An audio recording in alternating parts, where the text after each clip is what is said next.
as well. Oh, it says it's live on my end anyway. It does. It just takes about 20 seconds. Oh, before it shows up, yeah, because I'll have to silence it, mute it once it comes up on my phone. Yeah, we're up. Hey up, you ducks. It's Simon here. Welcome to Hermit's Cave.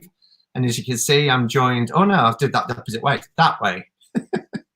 I'm joined by the lovely Kelly Bear. Hello. She's just checking all the people that are chatting. Yeah, there's loads of people. We it was like 4:01, and there was 2 people in, and then I don't know what I did. Oh, I went to light my incense, didn't I? And I looked up, and the room was suddenly like full of everybody. So obviously the notification went out. But so it's great to be here for a Bears Cave special. It's been a while. Yeah, I think we was trying to work out the other day, wasn't we, when we probably last did one of these? I thought it was November 2018, but I'm not sure if we did one in the beginning of 2019, but I could be wrong. I'm just getting mixed up. Yeah, I know, yeah, I think it was somewhere around this time last year, but I can't remember what I saw. Must have been that memorable, right? And then obviously we went live when we had the UK Tarot meetup, when we the notorious live with me, you, and Becca. The pants sniffing. I did no pants sniffing. It was all Becca. Yeah. Well, I noticed that you're upstairs, so you've got a change of location, haven't you? Yeah, I'm in the boudoir. Mind you have filmed from your bedroom before, haven't you? A few times. Yeah, I filmed from my bedroom, my living room, my kitchen. The kitchen's the one everyone seems to know. It's the one I film the most in, just because it's a nice big table and it's facing a window, so the light's really good. So the light's actually coming from here. I guess I could have filmed at my dressing table, but I've got my chair and my desk and my cup of tea and everything, so. And Nomi's disappeared. Wasn't Nomi on the bed a minute ago? No, she's there. That lump is Nomi. Yay. Nomi! There she is. Oh, look. Wow. So anyway, it's lovely to see everybody in the room. So welcome to this, like I say, this Bears Cave special. So not a cup of catch up today. We have actually got a theme, a topic that we want to kind of discuss with you guys, and I've put in the banners. I'll just pop it up so you can see it. If you want to take part, because we want you to take part, then please put comments in capitals and we will do our best to spot them. Both Kelly and I have got access to the chat, so we can see the comments. And moderators, if you wouldn't mind doing your usual and highlighting any that we might miss as we get into the topic conversation. So I'm just going to get the chats back open. So we are talking today about that subject that a lot of people have been mentioning quite recently in different forums and different Facebook groups. It's come up on a lot of quarantine streams recently, and that's when we experience tarot funk. And it's quite timely, although when Kelly and I first started musing this idea, I think the current situation and the current climate wasn't even in our minds. Would you say, Kelly? No. Yeah, it hasn't really all kicked off yet. Yeah. But as I said, it's very timely for that, because lots of people now have been saying how they've been experiencing tarot funk as well. So if you have any sort of questions or tips, which we're going to look at tips perhaps towards the end about how to perhaps overcome that sort of funk or that disengagement or lack of motivation or whatever it is that you're experiencing with your decks, then we will discuss them together. So Kelly and I was just talking, I think we're going to kind of split this up into why we might experience tarot funk, and then look at some perhaps practical advice, guidance, some tips for that we might have experienced in the past and how we've work through it. Well, firstly, a bit of a description then, because I am mindful as well that depending where we are in the world, certain words that certain people use might not be understood by everybody. So when we're talking of tarot funk, a funk is lack of motivation, feeling tired. These are the descriptions for the word funk, or having that feeling of being out of sorts, you know, where something just doesn't feel right and you can't quite put your finger on it. However, the word funk also indicates that it's a temporary thing. So a temporary lack of motivation, a temporary tiredness, and a temporary experience of feeling out of sorts. So I think that's why it's often referred to in that way, because it's very natural. It's something we'll probably all experience from time to time, maybe more than once, you know. So the first thing to say is don't sweat it. You know, it happens, and we'll talk about some of the reasons why. Anything you want to say, Kelly, as a bit of an intro? No, I think you covered it, but I thought it was quite funny because who was it? Someone said that I thought tarot funk. Kristen Louise says here I thought tarot funk was a subgenre of music. There is a group called Tarot. Funk is a type of music, but I don't know about tarot funk, but that would be cool. Yeah, you can actually download some tarot funk, and it's got like the Fool, the Magician, the High Priestess, and I was tempted to do that once, but I didn't. But yeah, Twist says anxiety, fear, emotional overload, tarot funk, or slump. For me, slump's a good word. Yeah, it is.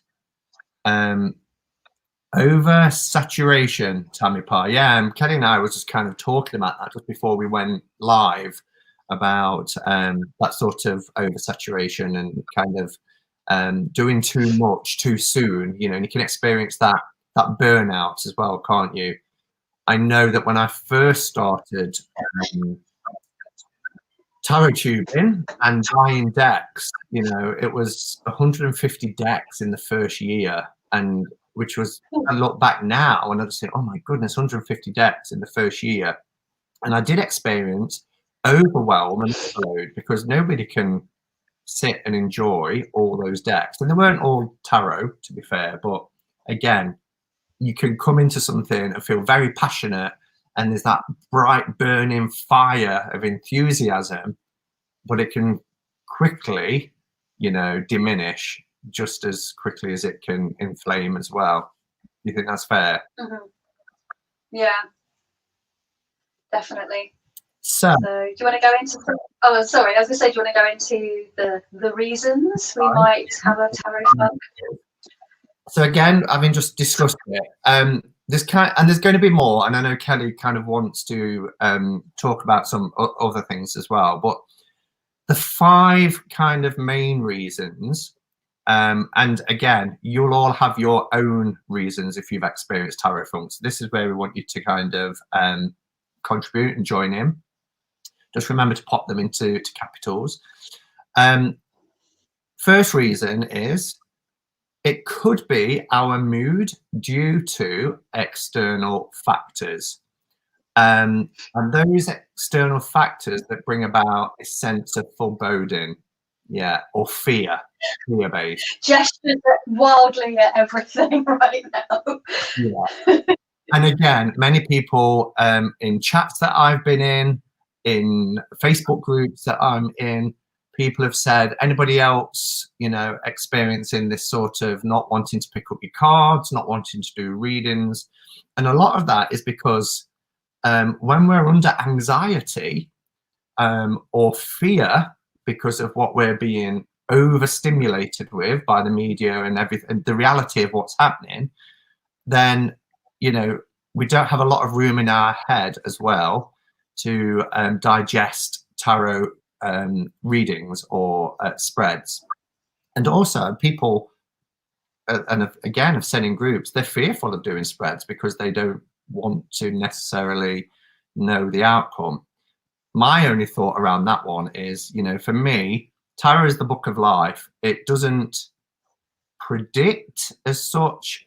it's a guidance for you to follow based on what you're seeing reflected back at you from your life state. So I don't necessarily not want to pick my cards up in times like this because I'm fearful it's going to give me a Tower card or the Ten of Swords, because I would work through that. It might be just because of that sort of overwhelm. And we'll go back to each one of these. So the second one is, perhaps it's following a period of bad experience with reading the cards. So you may have read for other people, you felt it didn't go well, you felt that you kind of, you know, you could have done better. What's happening? You know, when I read for myself, I don't experience this, but I'm experiencing this when I'm reading for other people. The third one is that you don't feel that the cards are necessarily answering your questions anymore. So it could be, you know, I'm reading these cards and I'm asking a specific question, which I always kind of err on the side of caution when it's specific, you're wanting yes or no. I would say use another divination system for that. You can, of course, use tarot, but I don't advocate that. I'd ask more open questions. But it could be, you know, that it's not answering your questions, or you're finding them hard to interpret. So that could be another one. And the fourth one is, you may feel that you've lost your mojo or feel completely disconnected with the tarot. And again, would you say that's been you in the main, Kelly? A combination of two, which was reading, talked about, this is how this all came about, the reading I did for my husband, and then the reading I did for myself last October, and I was just like, oh, I'd lost my mojo. And then, yeah, just feeling really like, yeah, where's it gone? It's gone, walked away. And isn't that interesting that, because when we're faced with that, we've then got two paths to take, haven't we? Either, oh, it's gone away, so I'm going to leave them, or I'm going to try and get it back somehow. And again, we'll go back and build on all these. Naomi's just said, I've been working on myself rather than using the cards to see what the future lies. And that's great. But you can have a blend of both. You know, you can use the tarot to work on yourself too. And when we come to some tips later, we'll be able to talk about that. And the fifth one that I thought of was, you may feel that you've interpreted the cards a particular way, but the outcome in reality has been different. So an example could be that if you're going for a particular job and you want to know if that job's going to be perfect for you, and you do a spread and everything's indicated, yes, this job's going to make you very successful, it's going to take you in a new direction, then you go for the interview and you don't get the job. You know, that can also put you in a bit of a tarot funk, because you then start to question whether you've interpreted the cards correctly, and it goes back to the point previously. Wow, we've got over 100 people here, so this is a really lovely turnout. So it's lovely to see. Amazing. Yeah, I had a couple of addendums to those as well. So, you know, a tarot slump, a tarot funk due to internal factors, not external ones. Obviously, external factors can affect internal factors. So, you know, about depression, a serious sort of issue with anxiety. That's something that I, you know, suffer with. Just having a bout of being really, really unwell, and having a just general sense of malaise. As someone who lives with a chronic illness, sometimes I just don't feel well for days or weeks on end. I mean, you know well enough, where it just was like one thing after the other, and like sometimes you can barely get your ass out of bed and make yourself some food, let alone start slapping out some cards. You know, so there's that internal as opposed to external. And then I'm just trying to think, there was another one that I said and it's completely gone out of my brain. It was like, I've got a notepad, I should have wrote it down before we started. I think it was wasn't it around experiencing the burnout kind of thing? You're saying you just sometimes you just... Was it? Yeah, you're right. It's just like tarot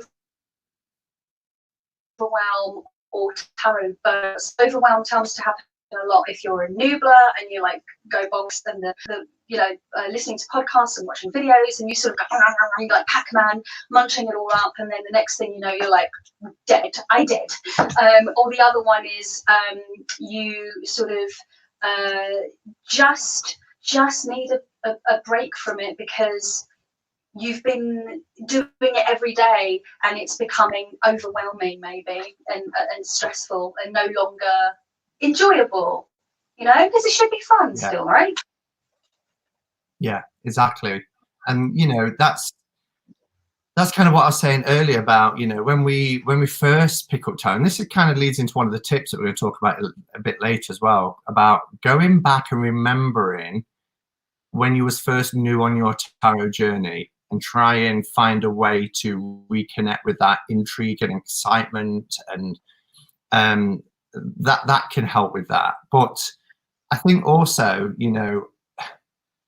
like anything, if you have that overexposure to something, then it does lose that excitement. It's like having Christmas every day, isn't it? How fed up would you be after a couple of weeks of having Christmas every day, and then it just doesn't have that special energy to it anymore?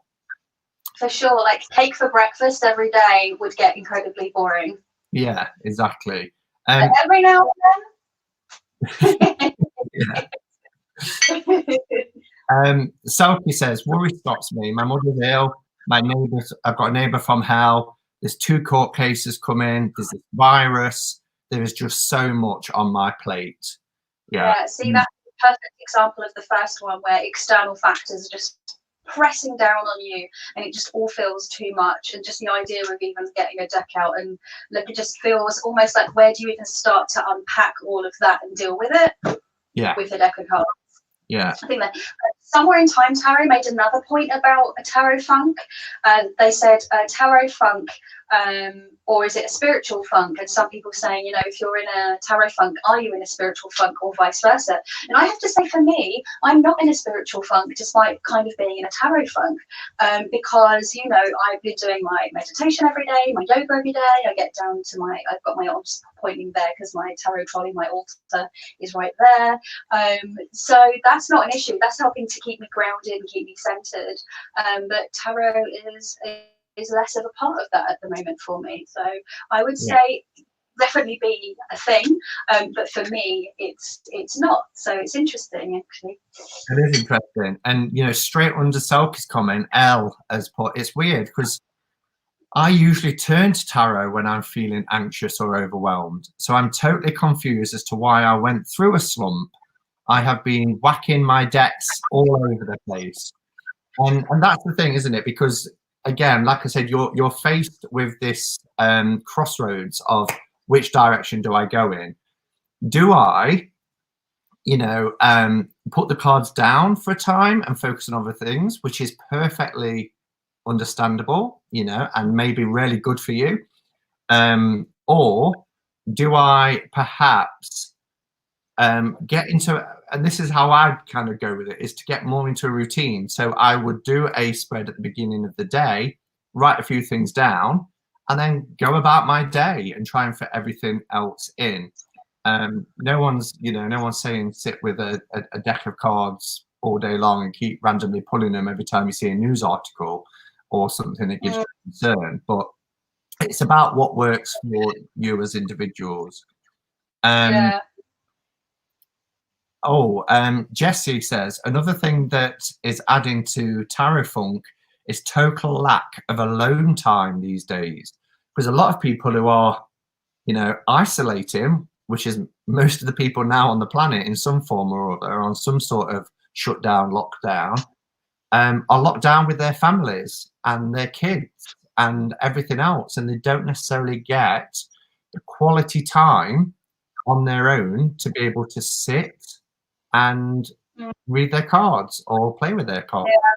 That introspection. Yeah.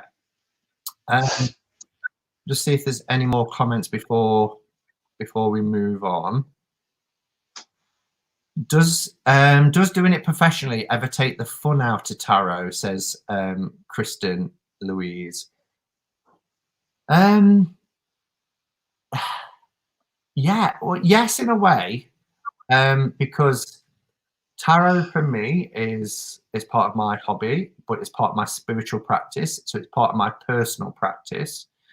And I've stopped at the end of March doing professional tarot readings. So, and one of the reasons was because when an order came in through the website for a reading, it's kind of dictated to me that that's got to be done. Someone's bought and paid for this, it's got to be done. And then I'm thinking, well, I'm going to get the time right, I need to, and I'm having to juggle things around. So it takes the enjoyment out that way. However, the moment I shuffle that deck and I've got the camera rolling for that person and I lay down the cards, I'm absolutely fine. I'm away and off I go. The only fly in the ointment is the kind of pressure to do it and get it done in the timely manner that my shop used to say it will be delivered by. So a bit of both, really. But that's a really interesting question to ask Kristen.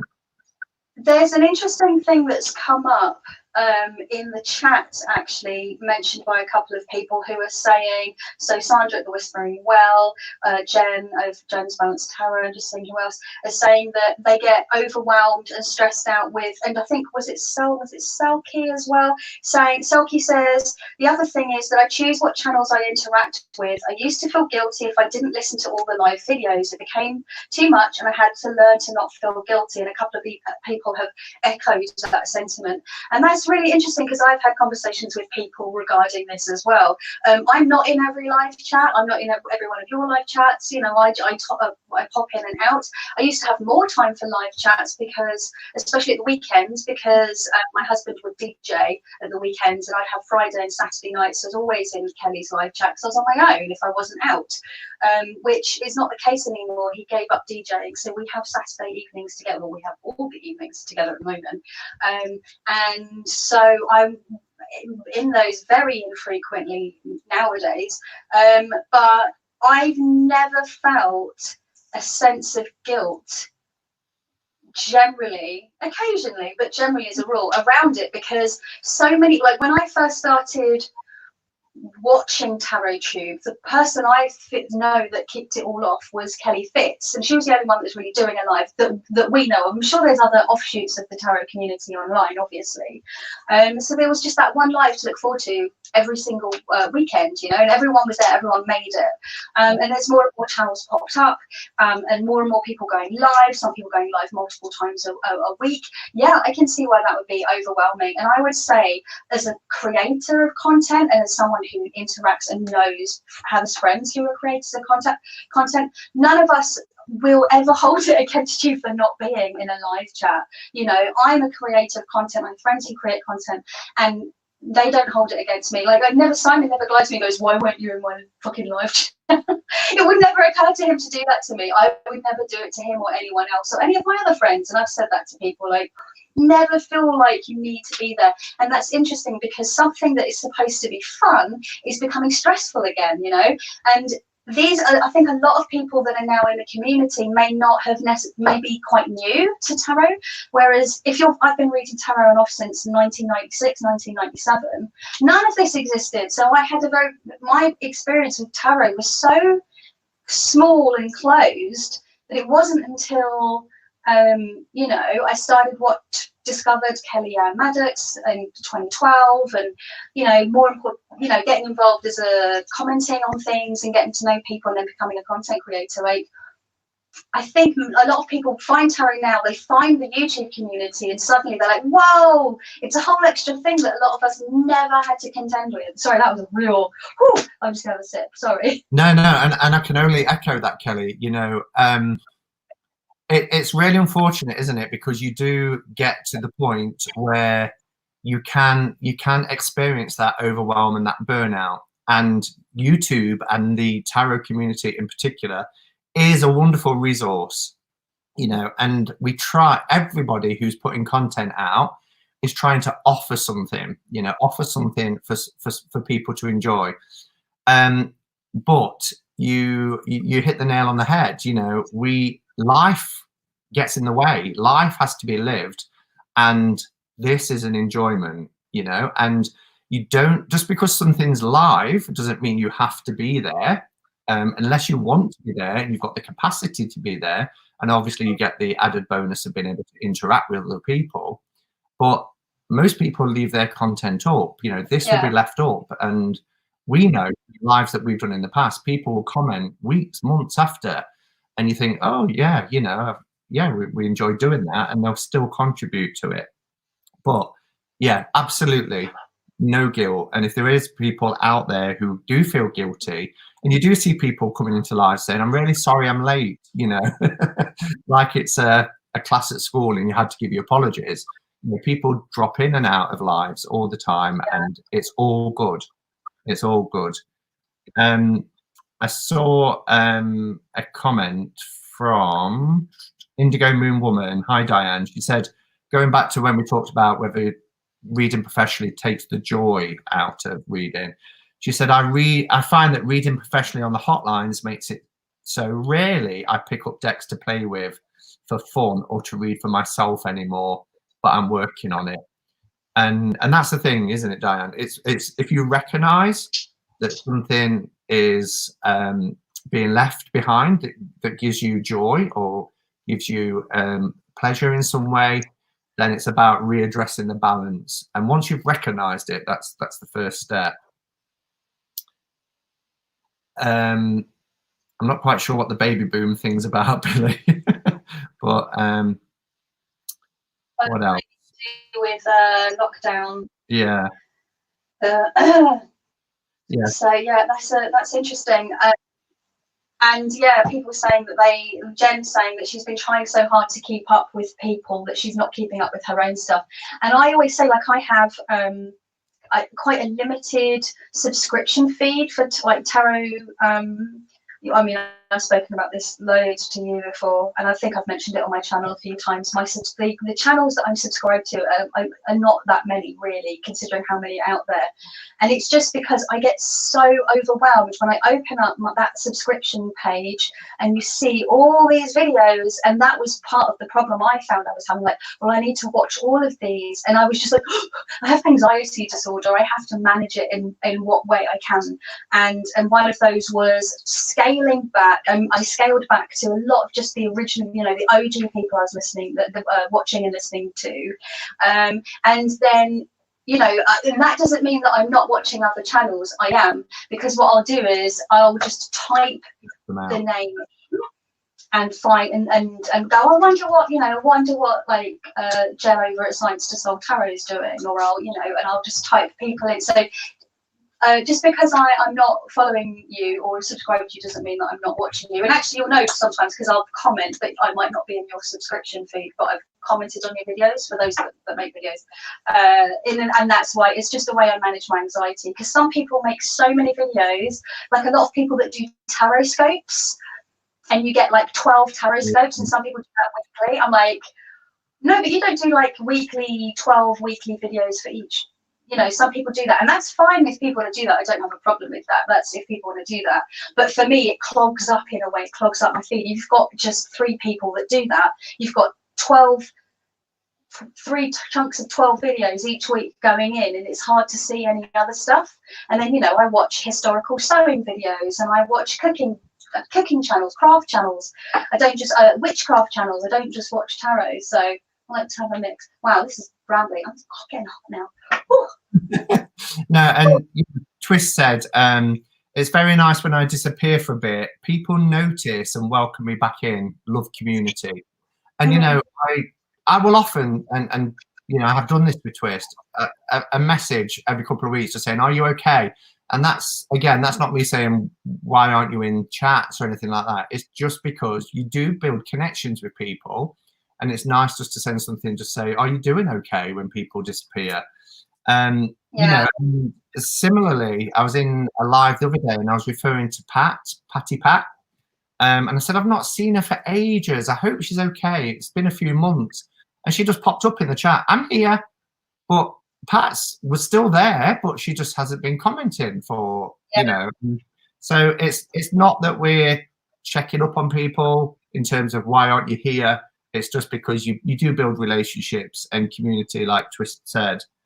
Is a lot of people, and you notice when people are absent, but there isn't any pressure.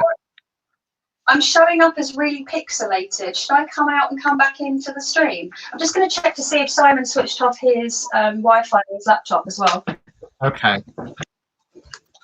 So, Simon. while Kelly's doing that, for those people who have just joined us, because I've seen the number count has gone up quite a lot, we're talking about experiencing tarot funk. We've explained that funk is lack of motivation, feeling tired, or a feeling of being out of sorts, and all of these are temporary. We've talked about the why, so we're looking at 5 main reasons really. Could be mood due to external factors and fear, a period of bad experience of reading with the cards. You feel that you've had an experience of reading the cards, but they didn't answer your questions. It looks like Kelly's going to go out and back in to see if she's got a better connection. You feel that you've lost your mojo and you've got that disconnection, or that you feel that you've interpreted the cards in a particular way for a particular outcome, but the outcome in reality has been quite different. So they are kind of some of the main reasons why you might experience tarot funk. And we're asking for people for their contributions as well. So let's see if Kelly's ready to rejoin us. But any comments here? So I really appreciate those messages, Simon. That's good. Also, sometimes we lurk and watch, but not commenting. Exactly, Billy. The example I gave, or Kelly's ready to come back. Simon. Oh, there we go. There you are. Let's see if it's pixelated. Yeah, nice and clear. So that's good. I just did a while you was out, people joining us.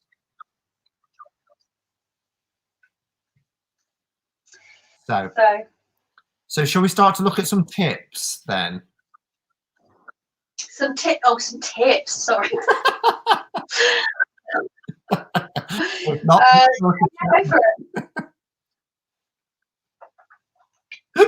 Oh dear. Yes. Okay. I know it's now not for children, but it's certainly not. It's not an adult channel just yet. All right. So let's pop that up and then let's have a look. So firstly, I think we just want to reiterate the fact that, if you are experiencing tarot funk in any of those factors that we've mentioned there, or even if it's down to your own, just go with it. Go with it in whatever works for you. It is natural. It will pass, particularly if you want it to pass. And just, recognize the funk for what it is and work on perhaps what else might be going on in your life, because the cards are the cards. They're not changing, they haven't changed. When we're going through a tarot funk, it's because something's changing within us, whatever that is, whether it's that lack of motivation, that burnout, that anxiety, that fear. It's down to us. So we have to obviously work on ourselves. The cards will always be there while ever you've got them. So it's not that the cards are suddenly not working for you. It's you and how you're working with the cards that might need that fine tweaking. Also, if you still really enjoy divination, put tarot to one side, switch to oracle or try runestones or ogham or sorry, that muted, Kelly. Did you say something? Oh, or like Lenormand, the whole new system. Yeah, journey tokens. I know that's something you've got. So there's all different things that you can do to kind of keep that motivation going with divination. And then, as I said, try and remember, take yourself back to when you first started to discover the tarot and to work with the tarot. I love it when people message me as a content creator and say, I've just started on my tarot journey, and what would you recommend for beginners and all that? And I think, oh wow, I can remember probably messaging you, Kelly, when I first kind of came into the community, and other people like that, and that excitement and that intrigue, and I'd like to try and harness that sometimes. And I think that's probably why I buy a lot of decks as well, because I get excited about a particular deck and I want to explore it and work with it. So what the answer isn't necessarily buying new decks to overcome tarot funk, just to make that clear as well. So I went back to last year's Tarathon that I did, because I started talking about in that some kind of tips and advice about connecting with a deck. And if we're experiencing tarot funk, then we're talking about a disconnection, aren't we? So I thought I might revisit some of those tips, ask Kelly for some of hers, and also we'll get some of yours. But just before I start on that, I just noticed a couple of questions or capitals. So Jessie says, I've been trying to beat tarot funk by reconnecting with old, to me, decks like El Goliath and the Victorian Romantic. Yeah, and that's why I love Throwback Thursday, because that connects me back to some of my older decks it's quite a nostalgic experience, isn't it, when you take yourself back? You know, it's like picking up an old favorite book and reading it again. And then Diane says, try different ways of working with your decks or different decks. Yeah, exactly. Try different spreads that you've never done before. And at the end, I'm going to give you a tarot funk, just a simple 3-card tarot funk spread that's easy to remember, nothing complicated.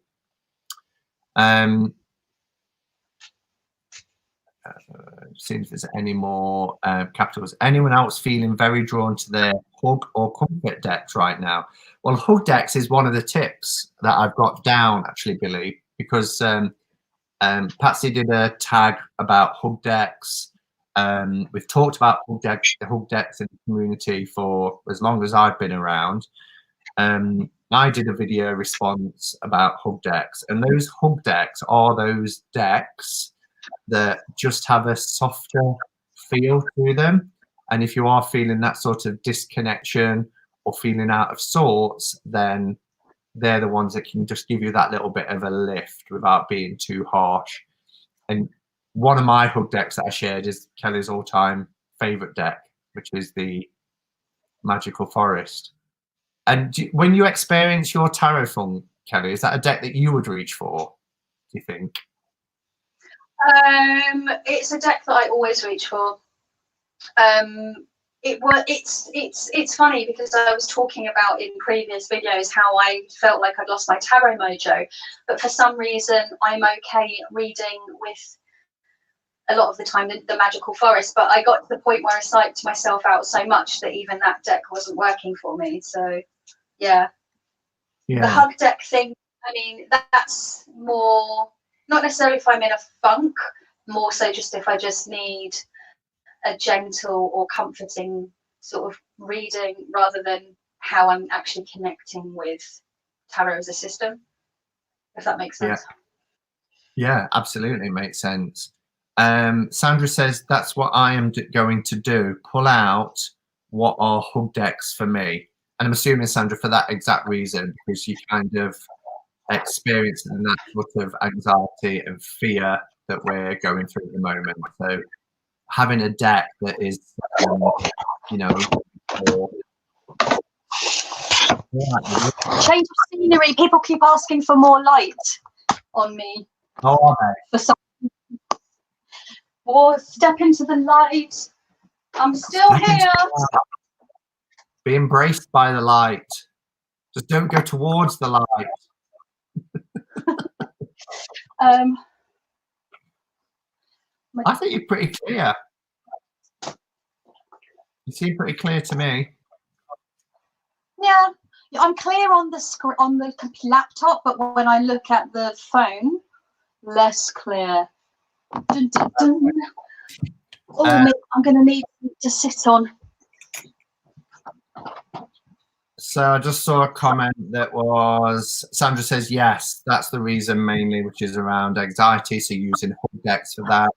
Tammy Pie says, try something new on the YouTube, like Leslie the Bird Nerd, Simple Joy. Yeah, you know, if you're experiencing that overwhelm with the community, there's a lot. I don't just watch tarot channels. I watch all sorts of stuff. I watch van life. I watch just loads of different things. Oh yeah, van life, live it. Yeah, I love van life. I fucking love bushcraft survival and camping videos. I watch the shit out of those things. I know how to set up a tarp, loads of different ways to start fires, tracking, all sorts of stuff. I know what a widow maker is. It's funny knowing what other people's like YouTube watching habits are. Yeah, mine's very eclectic, but sometimes you just need something a little bit different. Amber's Blushing Moon says, I find some hood decks misleading. They look all sweet and soft and then deliver some bitching messages. But sometimes like the Magical Forest is like that, for sure. Yeah. For sure, yeah. Naomi likes vids. Wow. Vegan camping videos as well. Yeah, so we've got the real taste, haven't we? Naomi likes detecting videos. I just want to say, Naomi, have you ever watched The Detectorists with Toby Jones and Mackenzie Crook? If you haven't, you'll fucking love it. It's brilliant. Oh, I said an F word, sorry. That's all right. You can say F words. It's not my channel. I don't behave. I don't monetize, so it's fine. Caroline says, maybe having a problem reading with the tarot right now. Maybe it's a great time to take out your decks. What need trimming or edging for reconnecting? Yeah, and modifying a deck. Putting on it, co-creating with the creator of the deck really helps you to connect. That's it. I love modding decks. For sure. I managed to reconnect with the Littéra Noir by Mathieu Acquier by trimming the shit out of it and aging it. Oh God, I swore again. Sorry. Don't apologise. Yeah. Sorry. Trying to stop Swear Bear from swearing, it's not going to happen. Just let it out. It's unnatural. You can't stop me. See, I trimmed it, I edged it, I aged it, so it's all at it. Yeah. And I feel more of a connection to it. It felt very, and now it's like, Yeah, and I remember you saying to me, Kelly, that you were feeling overwhelmed with your decks and you were thinking of letting some go, and that was one that you was possibly going to let go. But now you've modded it. It's now like a new deck to you again. So it's about having that reconnection, isn't it? Yeah, for me, I want to use the decks that I have. For me, a deck's raison d'etre is to be used and to be read. So if I've got decks that I'm not picking up or I can't use, and the main one for this one is it's so beautiful and the gold and everything, but the main reason was it's bloody huge and I could just not shuffle it without washing it on the table or on a blanket on the floor or on the bed or whatever. And I just found that a really ineffective way to what's the word I'm looking for? Shuffle. For me, like everyone's mileage varies, and I was like, do I trim this because it came back into print, but apparently it's out of print again, from what I hear. So so I was like, oh, it's fine, it's back in print, I'll trim it. And see what happens. And if I mess it up, which I kind of did, but I love it, I could buy another one, but I can't because it's out of print. But just as well, I like the mod. And actually, now I can use it, and I'm using it, and I could shuffle it. I could riffle shuffle it. Yeah, Tammy Pie says it still looks huge, even though you trimmed it. Yeah, it's still big. I can riffle shuffle it, but it's a real stretch. It's a real workout on the hands still, if you can see, compared to another deck that might be a bit. But I can do it, so I'm really pleased that I did that. I'm going to try and see if I can get the shine off of it a bit as well, so it starts to look even older. So like we'll see. Yeah, like that one, basically. Yeah. I'm just going to have a look through the comments because I've been missing them because I've been gasping. You look through the comments, and I'll give tip number 1. So tip number 1 is choose a deck that reflects your mood. Okay, so that's a good one. Yeah, so if you choose a deck that reflects your mood, And I see the tarot as a mirror. You are mirroring the deck with your mood, and therefore it may provide some insights into why you're feeling the way that you're feeling. Or going back to what was talked about hug deck that you know can lift your mood. So based on past experiences, those decks that you know when you felt like this before lift you out of a mood. So choosing decks is tip number one. Ones that will reflect your mood to give you those insights because it's mirroring, or ones that you will know lift your mood. Did you spot any comments, Kelly? Oh no, sorry, I'm just writing these down because these are good tips. Because basically we're doing this because I'm also like, we're talking about this because I was like, oh man, I've lost my tarot mojo. I don't know what the fuck I'm doing. And you were like, let's do a video about it. And we can, then you're like, next you're like, and we can give tips. And I'm like, hang on, I want the tips. I do have some tips though. But I think it's really, really good to explore this subject with somebody who is experiencing tarot funk, because you give your lived experiences, and yeah, exactly. And you can answer questions from people who are watching, you know, if you're happy to do so, about why and what you're doing about it. So tip number 2 is use your cards, don't read with your cards. So if you're experiencing a tarot funk, whatever the reasons that we listed, those 5 main reasons above, and you feel that you've lost your mojo, or they're not answering the questions right, or you're struggling to interpret them, then pick them up, fondle them, shuffle them, play with them, do games with them, just look at the images. It's about connecting with them and having that sort of tactile interaction with them. I will often, if I'm feeling anxious, I will often just sit here, almost in a half meditation stage, some nice relaxing music on, and I will shuffle my deck. But what I find I do, and this might just be me, if I'm shuffling a deck, every so often I'll just turn a card over and I'll look at it. And if you're in that relaxed state, shuffling your deck and just playing with your decks, you turn a card over, your mind state will be in a different mind state to, if you're like, I need to read the spread, I need to be able to interpret this spread and understand what the messages are. You might not be the place to do it. So just sit with them, shuffle them, play with them, and randomly just turn cards over. Al says, lately I've been choosing decks based on who gave them to me. It's almost like I'm getting advice, a hug from that person. So that in itself is very comforting. That's a lovely way to look at it. You know, everybody knows. That's really nice. Everybody knows that the magical forest, for me, is a gift from Kelly. So I cannot pick up the magical forest without thinking of my friend, you know, and that relationship. No, but do you know what I mean? Al makes a really valid point. Yeah. Oh, this Dexter swore at me. Open it. Fucking fucker, what you doing? Fucking shit, come bastard. Sweary animals. Yeah. Exactly. Billy says, yes, it feels more like look through the images to see if it calls to me. Yeah. And that's a great thing about images, pictures. They're evocative, aren't they? They will evoke in you what you say. And that's why I talk about it reflecting back, you know. So definitely. Sunday's Child of Light says, I find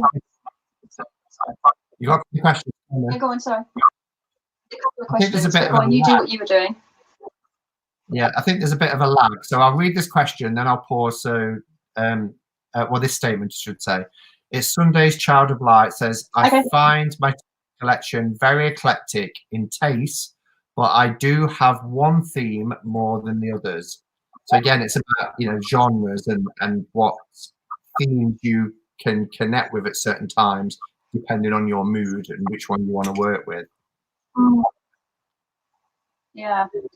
Yeah, there's a couple of just rando questions that are a bit left field, but Billy's Craft Room says, if Kelly had a swear box for holiday fund, where would you go, Kelly? It's really tempting to say, it depends how much. It'd probably be quite a lot because I swear all the time. Mexico. I'd like to go to Mexico. I haven't been. Failing that, if it was a smaller fund, Scotland, because I love Scotland and I go there quite often. And then I've got Elizabeth says, have you bought any new decks after your depth year? Nope, not a single deck. But I have been gifted decks. So yourself, Simon, you gifted me the This Might Hurt tarot, which I can just see over there on my desk because I've been using that. And I was gifted some decks from my friend Remco. And I was gifted the Druidcraft Tarot by our Sandra, the Whispering Wealth. She gifted me that one, so that was the most recent one, but I haven't bought any. I've been really jammy. People have been giving them to me for presents, like for birthday and stuff, so thank you, people. I've had no need to buy them. My goodness, spoiled. But again, that makes it more special and more of a connection, doesn't it? Yeah. Sue Klein says, I've gone back to my very first decks. And again, that's taking you back to that time where you was exploring something that was new and exciting. So it can kind of put you back in that mindset.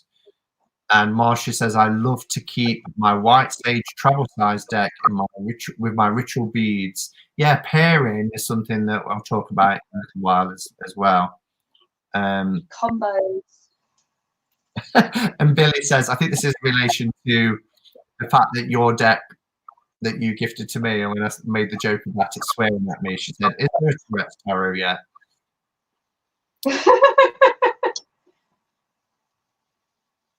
Yeah, so let's have a look at Sunday's Child of Light says, Kelly, you would love Costa Rica as well as Mexico. Yes, I imagine I would. I used to work with a woman from Costa Rica, and she would show me pictures when she would come back after visiting over Christmas time, and I was just like, oh my God. And I worked with a woman from Ecuador who used to show me like amazing photos of the lands that they have over. Oh, beautiful, beautiful. Yeah. Okay, so tip number 2 was about bonding and connecting with your decks without having any pressure for reading them, you know. Third one is about rituals. So lots of people in this community practice with rituals. So ritual cleansing. If you feel you're in a funk with a particular deck, because a lot of people say, well, this was my favorite deck, and for some reason now I'm not connecting with it as much. I'm struggling to interpret its messages. So, you know, doing some sort of cleansing.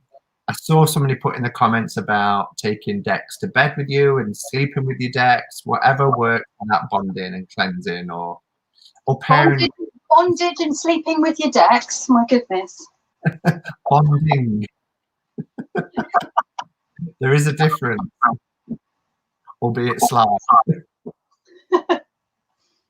But yeah, and pairing with things like somebody mentioned about putting their favorite beads in there, or a lot of people put crystals in there, you know, so it's not just a tarot deck, it's almost like a kit, you know, a spiritual toolkit for you to carry and use with you.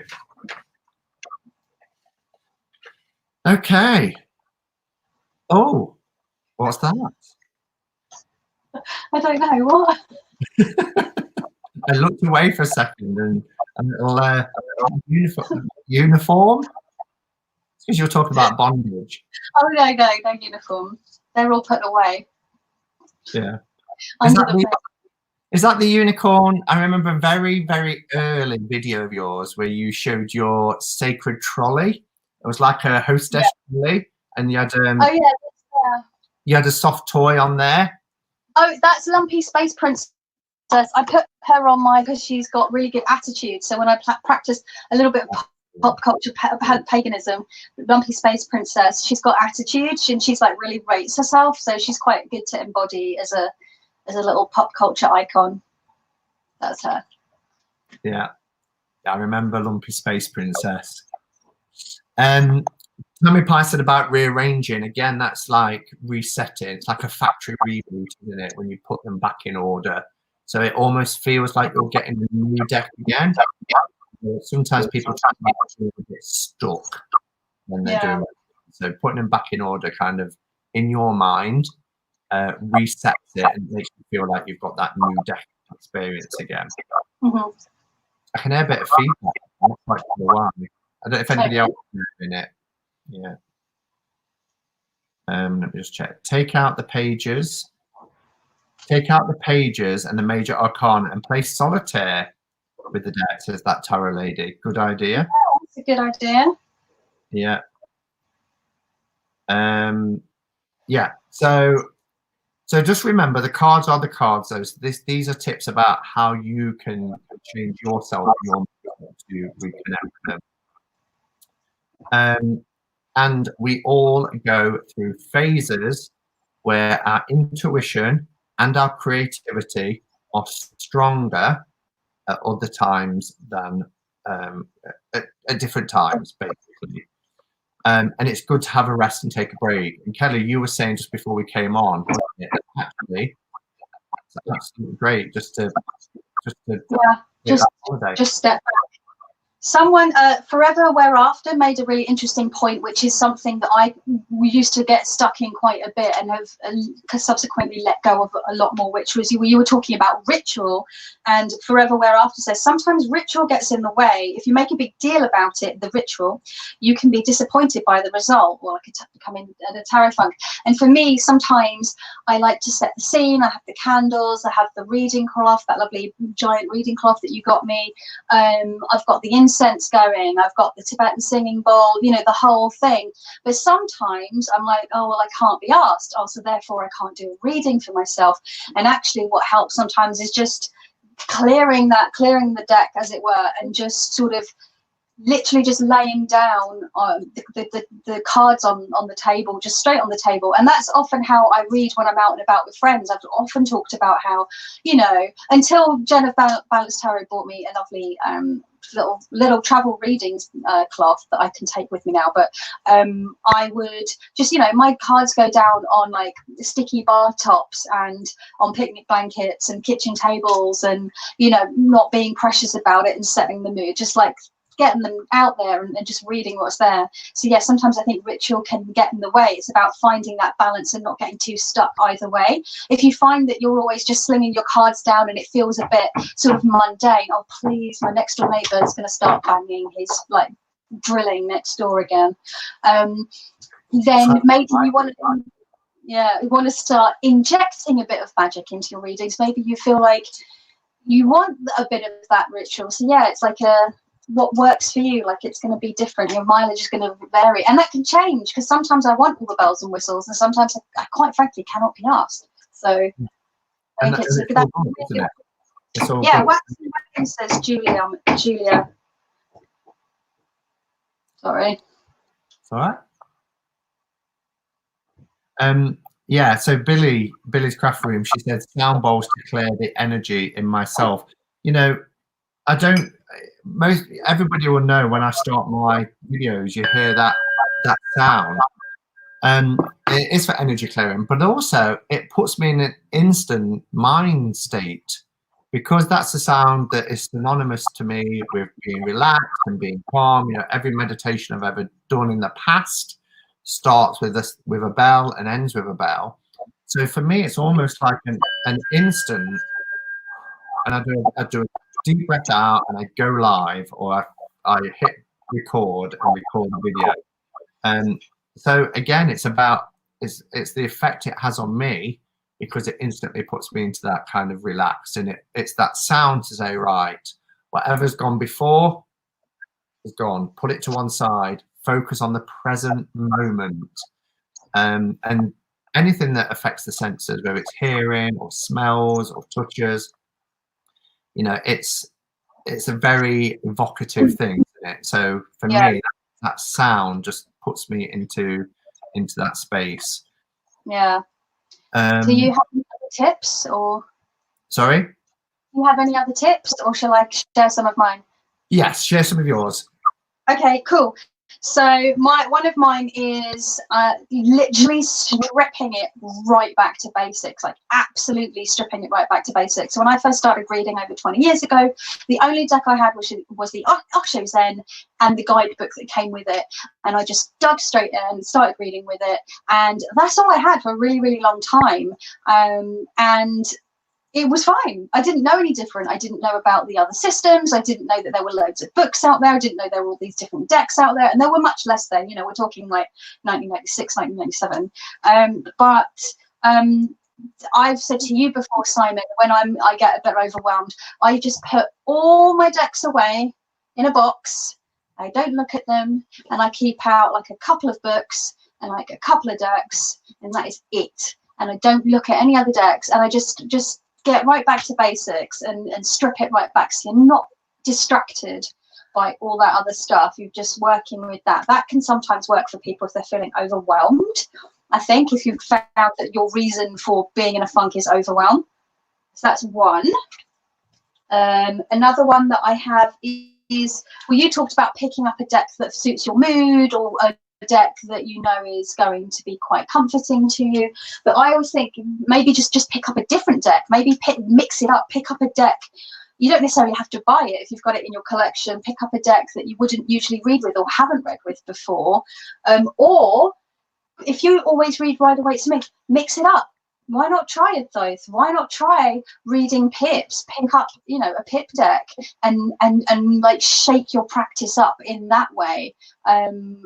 And that might give you, like, getting into the pips really last year really sort of gave me this whole other different understanding of reading tarot. And I do read them kind of differently to the way that I would read a Smith-Waite deck. So that's quite interesting. That's another one. We talked about routine. So yeah, say for example, you read tarot every single day, you do like a daily draw, and you're like, oh, fuck this for Game of Soldiers, this is like a right ball ache. Maybe just strip it. This is what I had to do. I stripped it back to just like a weekly reading, and I found that a lot easier and a lot more manageable, you know, just doing a little, like that was another one.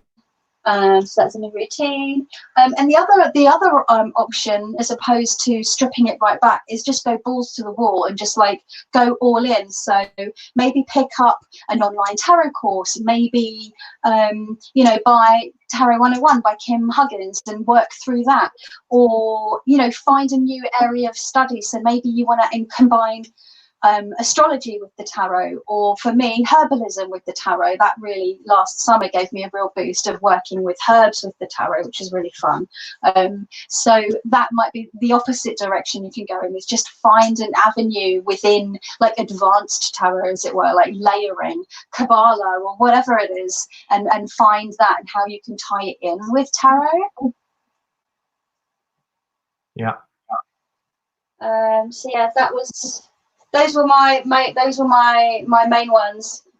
Cool. So we had about 4 each. And yeah, Twist reiterates what we said. Sometimes it's okay just to allow yourself to take a bit of a break too. Everything's okay. That's what I'm allowing myself now. Yeah, you know, however long is entirely up to you. You know, I took a 20-year break. Well, I didn't take. Well, I did. Yeah, 1987 I had my first deck, and I worked with it for about a year. But it wasn't until 2008 when I bought my Rider-Waite-Smith. But in between that, you know, I worked with soul cards, I worked with Oracle. But for tarot, you know, a huge gap. But it's fine. It's whatever works for you. Just seeing if there's any other questions. I go to the card shelf and say, who wants to talk to me today? And see which one calls to me. So that was for Billy's craft room, who wanted to know. Billy wanted to see my mug, which is why you got your mug, isn't it? Because you. Yeah. I give you say. Yeah, it's very similar to one that Jen got me for my birthday last year, but with the crystal on the handle. Simon, combining 2 decks together is sometimes a way to break a funk. Yeah, I don't know if I could do that, but again, it's whatever works for individuals. I would find that quite, I don't know, I find it quite And I'm quite an ordered person, and if I mixed 2 decks in one, I'd be, yeah. And I'm not sure it would work for me. But again, if it works for you, these are great, great tips for people. 1989, those were the days. You weren't born. No, I think she's illustrating that point, Kelly. So point? A quick spread that we're of a certain age, because she's not. Oh, okay. Okay, so a little spread. Now, the last thing people are gonna want to think about if they're in a tarot funk is a really complicated spread. So that's not you know, what I'd suggest. 3 cards, and it's so easy to remember what, why, and how. For experiencing tarot funk, and you want to get some sort of insights into why you might be feeling that. So first card is the what. What's going on? You know, what's going on right now with me as to why I might be experiencing this tarot funk. The second card is the why.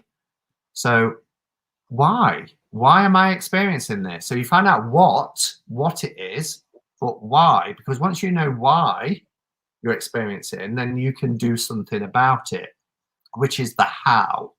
So how do I move past this point? So what, why, and how is really simple to remember. It's just 3 cards, because like I say, if you're experiencing tarot funk, the last thing you're going to want to do is a really complicated spread, or the Celtic cross or anything else like that. So I just think something really quick and punchy of what, and how might give you some insights. And again, choose a deck that is mirroring your mood if you're going to do that exercise, because that will give you the, you know, in my opinion, the greatest result. I don't know what Al and Jackie are going on about, but they're excusing each other. Tripping weight and groovy weight would be a good mix, Simon. Yeah, but what if I pulled out 2 of the same cards? I suppose there's a reason for that. Double decking it. Yeah. But Kelly Ann Maddox has a really good spread called the Patchwork Quilt Spread, where she does like a different card from like a whole load of decks, which looks really fun. I think if you're mixing systems though, like you could mix, so like what Kelly Fitz does, where she will do a 3-card spread and then she will cast her charms over it and see where the charms land, which cards do they land on in the reading, and what land on the card that they land on, and what that charm is, and you can have so much fun with it, really. Yeah, with definitely. And Tammy Pie says, we can do it, and we can. Remember, it's temporary. A funk, by definition, is that temporary lack of motivation, that temporary lack of interest, that feeling out of sorts. And as you know, when you've been there before, it passes, you know, and it's temporary. But it's what you can do. You either sit and ride it out, as we said, take a break, or do some simple tips to keep on going and working through them. And either is fine. Yeah, I mean, I have to say, I've got to the point where my plan was, because I talked about this in my release year video, I think, when I was talking about my plans for 2020, and I was like, right, so I'm in a tarot funk. I'm going to put the pips aside for now, because I feel like I've gotten rusty on the Smith weight, and I'm studying the Smith weight, but I had a lot of resistance around that. I was making, I was doing daily draws and writing about each card. I was doing weekly tarot spreads every Sunday, like a week ahead spread, and journaling and everything. But it all was feeling there was a lot of resistance. And in the end, this was before all the shit hit the fan, quite frankly. I'm my foot off the pedal.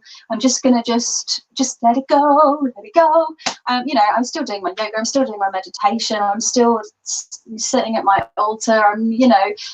I occasionally will pull an oracle card because it's low stress. cards.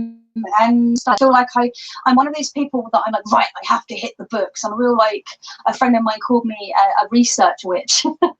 I like to get my study on, but sometimes I stress myself out with it, and I think just put all the books aside, just stop looking at it and not worry about it has really actually been quite freeing, to just have a break, you know. And I know people going, you haven't been making videos. I'm like, well, and I've been through this before, and it will happen again, and you'll get through it. Like, you know, it happens. Absolutely.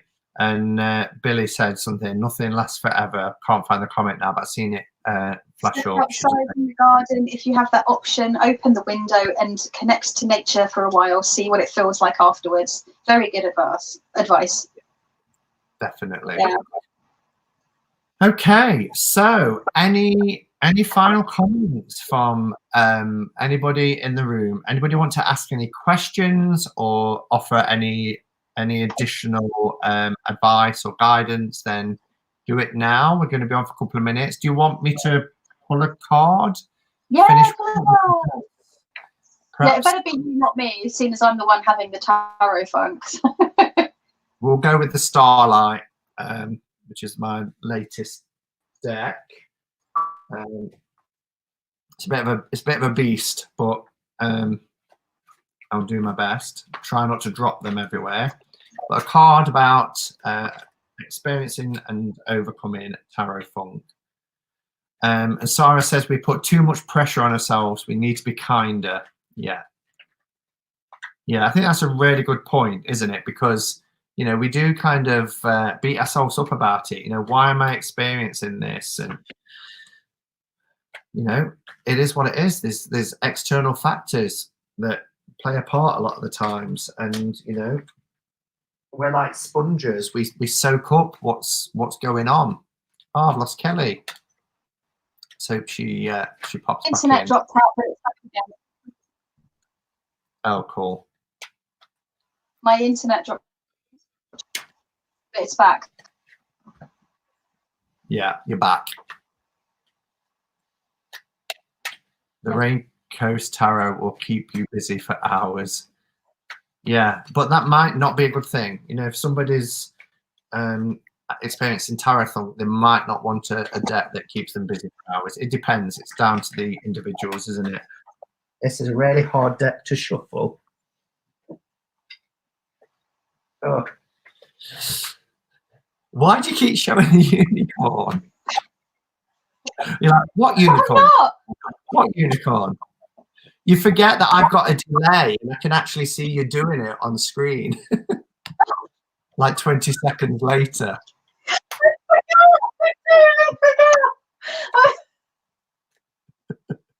I might not see you there, but I see you there.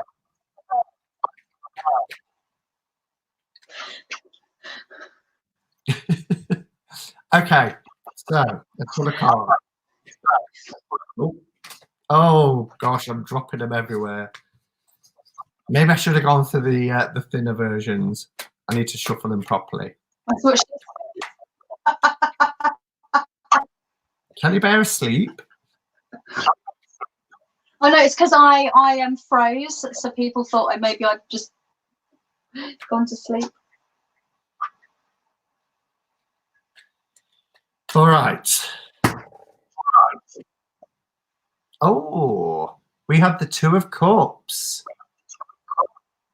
Ooh, nice. Yeah, because it's a relationship that we're talking about. It's a relationship with our decks, and any relationship that we have takes effort. It requires effort, you know. And when you know, let's talk about relationships in two ways. You know, relationships with another person. There might be that fire. There might be that passion that we talked about. That initial getting to know somebody, just like with the tarot deck. But that kind of spark can dissipate over time, and you have to work at it and you have to put it back in. But, you know, relationships with ourselves are just as important as well. And if we're talking about a tarot funk with a tarot, it requires effort, and it requires perhaps doing new things to keep that spark going. I love this version.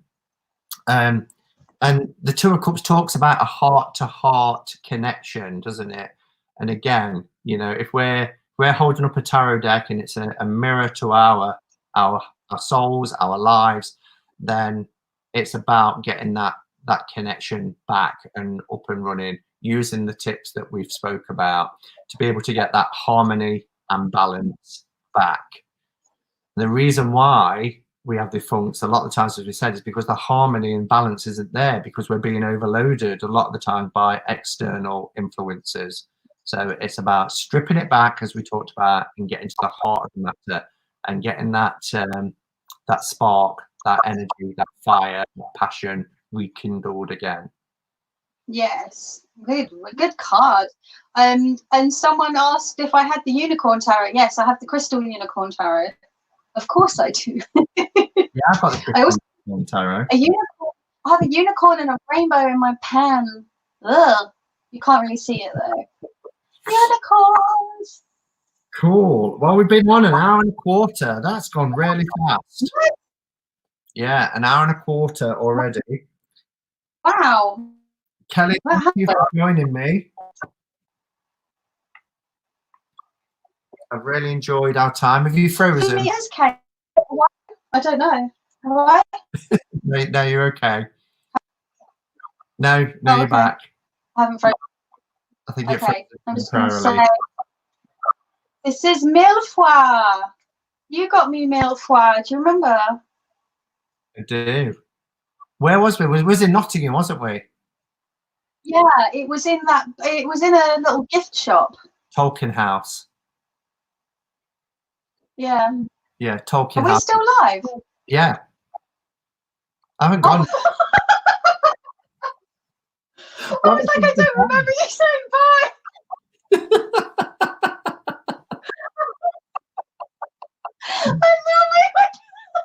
I was like, this is what